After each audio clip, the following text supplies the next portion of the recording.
உங்க காதலன் அல்லது காதலி கிட்ட ப்ரப்போஸ் பண்ணும்போது தெரியாம கூட இந்த தப்பு பண்ணிராதீங்க. காதலிப்பது என்பது மிகவும் எளிதானது. ஆனால் உங்கள் துணையிடம் காதலை முன்மொழிவது, ப்ரப்போஸ் அல்லது ஒப்புக்கொள்ள வைப்பது மிகவும் கடினமான பணி. பல இளைஞர்கள் இதயம் முரளி போல காதலை சொல்ல தயங்கி இருப்பார்கள். பெரும்பாலும் காதல் திரைப்படங்களில் இருந்து நாம் எப்போதும் ஒரு குறிப்பை எடுக்கலாம். ஆனால் நிஜ வாழ்க்கையில் அது எப்போதும் சாத்தியமில்லை. மேலும் ஒருமுறை தவறாக ப்ரப்போஸ் செய்துவிட்டால் அதை திரும்ப மாறுவது கடினம்.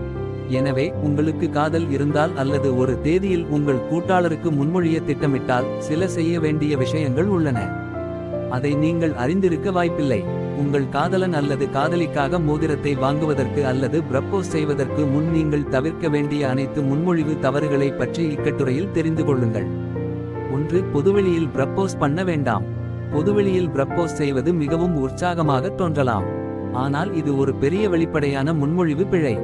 ஒவ்வொரு நபரும் இயற்கையால் வேறுபட்டவர். உங்கள் பங்குதாரர் இயல்பிலேயே சற்று கூச்ச சுபாவமுள்ளவராக இருக்கலாம். அத்தகைய சூழ்நிலையில் நீங்கள் பொதுவெளியில் ப்ரப்போஸ் செய்வதை அவர் விரும்பாமல் இருக்கலாம். அவரும் உங்களை காதலிக்கலாம். இருப்பினும் உங்களிடம் ஆம் என்று சொல்ல மாட்டார். எனவே பொது இடத்தில் உங்கள் துணைக்கு ப்ரப்போஸ் செய்வதை தவிர்க்கவும். நீங்கள் இன்னும் இதை செய்ய விரும்பினால் முதலில் உங்கள் துணையின் தன்மையை புரிந்து கொண்டு செய்யுங்கள். 2. சாதாரணமாக செய்வது. ஒவ்வொரு நபருக்கும் அவரது துணை ஒரு தனித்துவமான வழியில் ப்ரப்போஸ் செய்ய வேண்டும் என்று ஒரு ஆசை இருக்கும். உங்கள் துணைக்கு நீங்கள் மிகவும் விலையுயர்ந்த மோதிரங்களை வாங்க வேண்டிய அவசியமில்லை. ஆனால் நீங்கள் ஒரு வித்தியாசமான பாணியை காட்ட வேண்டும் என்பதையும் உங்கள் கூட்டாளியின் விருப்பங்களும் உங்கள் கருத்தில் ஒரு பகுதியாக இருக்க வேண்டும் என்பதை நினைவில் கொள்ள வேண்டும். நீங்கள் உங்கள் துணைக்கு மிகவும் எளிமையான முறையில் அல்லது மிகவும் பொதுவான முறையில் ப்ரப்போஸ் செய்தால் அவர் அதை நிராகரிப்பதற்கான வாய்ப்புகள் அதிகம். 3. அதிகம் பேசாதீர்கள். சிலர் தங்கள் துணைக்கு ப்ரப்போஸ் செய்யும்போது அவர்களை முழுமையாக புரிந்துகொண்டு அவர்களுக்காக எதையும் செய்ய முடியும் என்ற எண்ணத்தை ஏற்படுத்துகிறார்கள். ஆனால் உங்கள் துணை இந்த காட்சியை நம்புவதற்கு கட்டுப்படுவார். சில சமயங்களில் உங்களால் அவருடைய ஒவ்வொரு விருப்பத்தையும் நிறைவேற்ற முடியாமல் போனால் அது உறவில் விரிசலை ஏற்படுத்தலாம். இது மட்டுமல்லாமல் சில சமயங்களில் உங்கள் நீண்ட பேச்சு அவரை தள்ளிப்போடலாம்.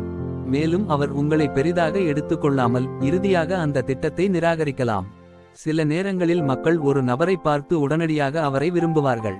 அவர்களும் உடனடியாக முன்மொழிவார்கள். இது உங்கள் பங்கில் மிகப்பெரிய தவறாக இருக்கலாம். நீங்கள் ஒருவரை நன்றாக புரிந்து கொள்ளும் வரை மற்றும் உங்கள் இருவருக்கும் இடையே நட்பு இல்லாத வரை நீங்கள் அவரை முன்மொழிவதில் தவறு செய்யக்கூடாது.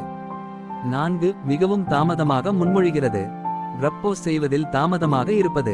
உங்கள் துணையிடம் விரைவில் முன்மொழிய வேண்டும். ஏனெனில் மிகவும் தாமதப்படுத்தினால் அதை இழக்கும் வாய்ப்புகள் அதிகம்.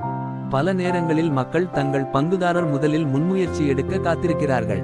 அதனால்தான் அவர்கள் தங்கள் துணையிடம் சொல்ல மாட்டார்கள். இந்த சூழ்நிலையில் உங்கள் பங்குதாரர் வேறொருவருடன் உறவை தொடங்குவார். இதற்காக நீங்கள் மிகவும் வருத்தப்படுவீர்கள். 5. உணவு அல்லது பானத்தில் மோதிரத்தை மறைக்க வேண்டாம். பெரும்பாலும் மக்கள் தங்கள் துணைக்கு முன்மொழிய சில உணவு அல்லது பானங்களில் மோதிரத்தை மறைப்பதை நாம் காண்கிறோம். இருப்பினும் அவ்வாறு செய்வது மிகவும் ஆபத்தானது. முதலில் இது மோதிரத்தை இழக்கும் வாய்ப்புகளை அதிகரிக்கலாம். மறுபுறம் உங்கள் பங்குதாரர் தற்செயலாக அதை விழுங்கலாம் மற்றும் இது ஒரு பெரிய உடல்நல அபாயத்திற்கு வழிவகுக்கும்.